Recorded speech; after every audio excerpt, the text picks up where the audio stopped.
welcome back to my channel. My name is Adriana Torres and I am an incoming sophomore at Stanford this year.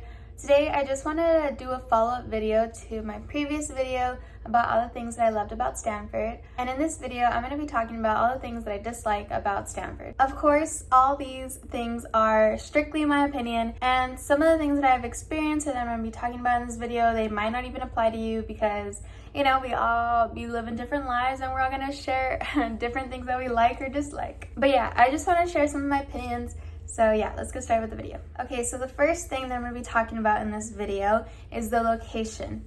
Just so you know, getting off of campus is so hard. And maybe it was my fault for not doing enough research on the surrounding areas of the school. But for those incoming freshmen coming into Stanford this year, just know that it's probably not your college student friendly, accessible, outdoor surrounding areas, just because everything is so expensive.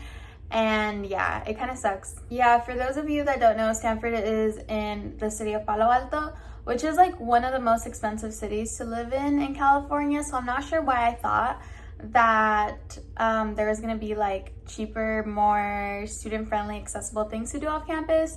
So yeah, that's probably my fault. But for those of you incoming freshmen, just know that the outside surrounding areas is super expensive.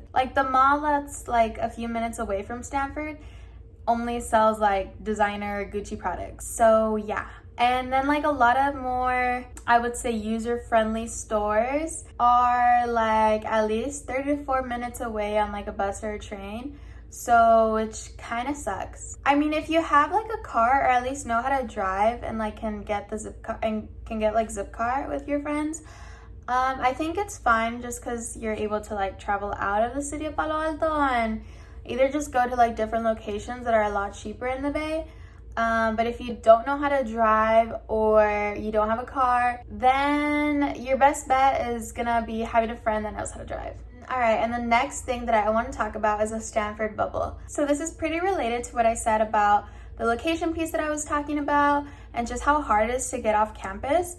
But what I personally mean by the Stanford Bubble is how I personally feel that Stanford is just so disconnected and separated from just the real world and just the collective issues of humanity. I feel I don't know, I'm not sure if I'm the only one that feels this way, but to me it just feels really weird just having really amazing food just handed to you in a silver plate. Common space is cleaned for you, having people outside working and gardening, and all these chefs just trying their super hardest to make good food for you, all the cleaning staff around you just taking care of you. And yeah, just having people working so hard around you, and you're kind of just able to enjoy everything, just focus on your studies and your homework and everything. That it just feels not the real world, which I mean, I guess that's maybe how college kind of is, but I don't know, it's just been kind of weird for me and kind of weird just to adjust having so many things just handed to me. You're really just able to sit down in this picturesque building, having the privilege to just sit there and focus on your work and your studies. And I don't know, it just feels so detached and just so wrong sometimes, being so separated from the rest of the world.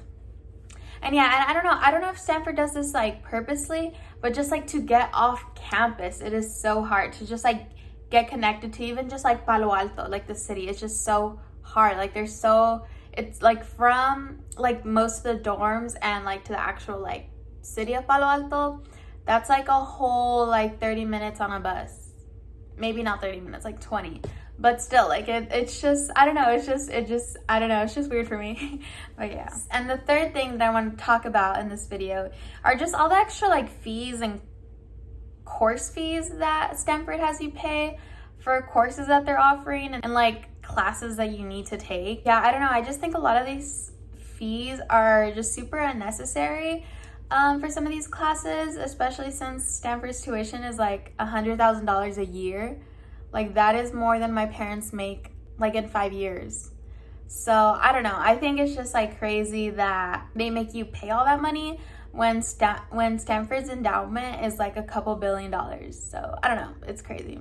Like personally, I would think that like lab classes, like classes that are for your major and like you need to take, all the extra equipment that I would consider just like basic safety, like you need to get like the coat, the goggles, like all that stuff, like you need to figure that out on your own. Which I think it's kind of like, bruh, like these are the classes that I need to take. Like these are just like some basic like human protection things that you need in case of like an explosion in a chem lab or something. And I don't know, I just think that these type of things should be included in the fees and the tuition. So I don't know, personal opinion. And yeah, and then also just like some of the course fees that you need to pay for like wellness classes. I don't think it's like super expensive. It's like $35 a course. But especially since like they're listed as like wellness classes, and it's like for classes such as like yoga and like mental health classes, like, you know, I don't know, I feel like those mental health and wellness courses should be like free and like not any type of extra burden onto the individual to pay those course fees. So yeah, I don't know, just like the billions of dollars that goes into Stanford's endowment, I would hope to see that being used into like more of the students' well-being and mental health. But yeah, I don't know, they're just making you pay for classes that are supposed to help you. I don't know, but yeah, I don't know, it just seems like defeating the purpose of making you pay extra for classes that are supposed to like help you mentally. I don't know, that's just me. I think it's unreasonable and dumb. All right, and the next thing that I'd like to talk about are some of the students here. So this is just from personal experience. This may be an uncommon experience that other Stanford students have. I don't know, this is just what I had observed my first year at school. Maybe it's just like also like a freshman thing, I don't know, and maybe it gets better in the upcoming years, I'm not sure. But what I have noticed is just a lot of other students just being super immature and like honestly plain rude to like some of the other students there and the cleaning staff. And yeah, and like I get it, it's like college, like it's like woohoo, like you know, parties and drugs and I don't know, all these things. But I don't know, I just think that there is a very strict line between like, you know, having fun and enjoying your time with your friends and being very rude and disrespectful to those around you and the cleaning staff there. Like I've experienced just like some super loud parties going on at like 2 a.m. during finals week, which I just think is super rude because like most dorms have like quiet hours, especially like during finals week when people are like studying and crying trying to pass a test. Yeah, like they have like quiet hours, which would be like I don't even know if it's like 12 p.m. or like 1 a.m., which I think is pretty considerate. But yeah, like you just hear people banging on walls, banging on doors, music, people like screaming at like 2-3 a.m. when you're just trying to study and take a test. I don't know, I think that is annoying. I've also seen just like so many empty like beer bottles and like cigarette butts, like just all over like the common spaces, like, you know, like the little living rooms there, like the hangout spaces. Like it's just gross, leaving like all their throw up in the sinks and the showers, just all over the floor. Once in my dorm, there's just like a bunch of throw up, like dry throw up on like the sinks, and then like where you get paper towels, where that thing is to get paper towels. There's just a bunch of dried up throw up on the handle and just all over that sink area. And it was there for like a week, and it was disgusting. And I don't know if those people just expect like the cleaning staff to take care of it, or I don't know, but it's just disgusting and disrespectful. And I don't know, it's just like, and it's like, dude, like just clean up after yourself. Like it's really not that hard. If you're gonna go out, get drunk, and like come back and throw up everywhere, just like clean up. Or if you can't control yourself when you're that intoxicated, can't control your own actions or your own thoughts, then just don't get that intoxicated. And I don't know, I just think that's so rude and disgusting. I feel like a lot of the very privileged individuals who are doing this type of stuff are people who probably have never had to clean up after themselves or anyone else in like their lifetime. So maybe it's their parents' bad parenting or just the way they were raised, but also like you're 18, 19, 20, like you're an adult already. Yeah, like you really should be cleaning up. Like by now you should learn how to clean up after yourself.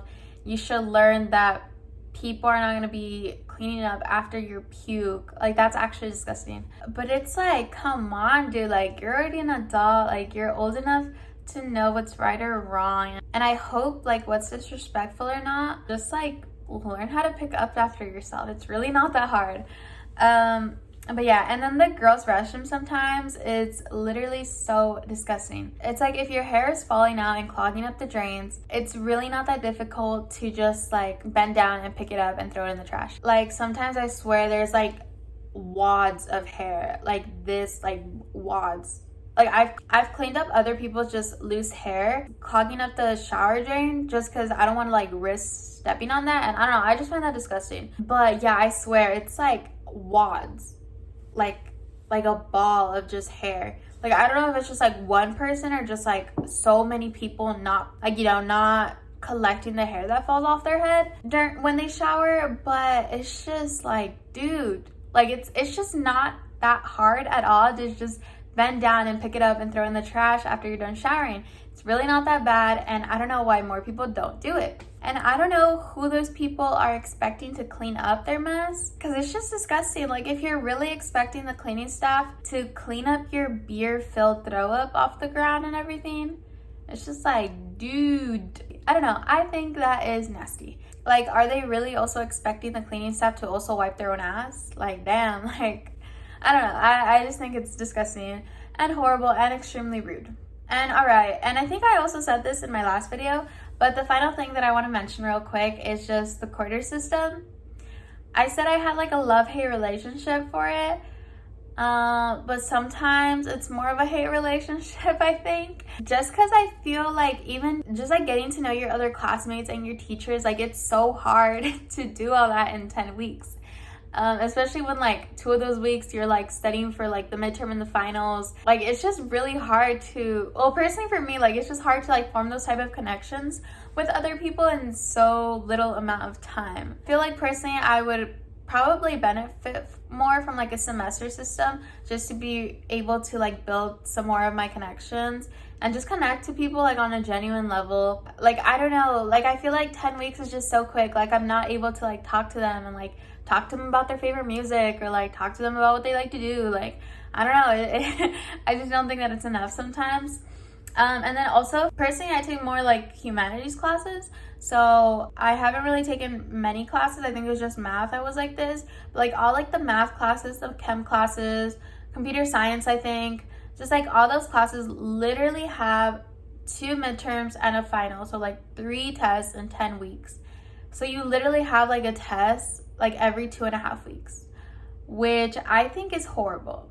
And also if you're taking like multiple like STEM and like those type of classes, like you're gonna be having to like, you're just gonna be studying all day every week. Like I really don't think it's ideal sometimes.